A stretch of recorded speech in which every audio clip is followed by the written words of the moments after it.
kirgilik berganda 2 xonali chiroyli uy topib qo'ydim, birgalashib ko'rib chiqamiz. Birinchi etajda joylashgan.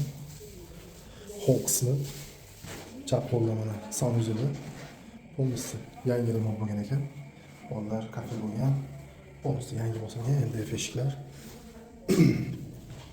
Asosiy xonasi romlar akvaplast, podokonniylar bo'lgan. Bunisi linoleum solingan ekan. Spalniyaga kiramiz. Spalniyada ham MDF eshiklar, bunisi linoleum bosilgan, akvaplast romlar ekan. Joylar bosilgan.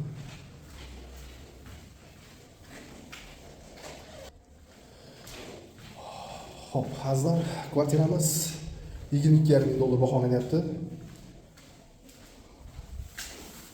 Kuxnyasiga kiramiz.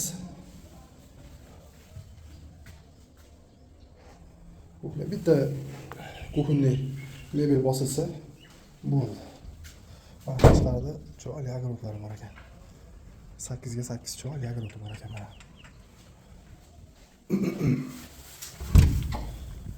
Azar kimga qiziq bo'lsa pastdagi raqamlarga aloqaga chiqasizlar, kelishtirib beriladi.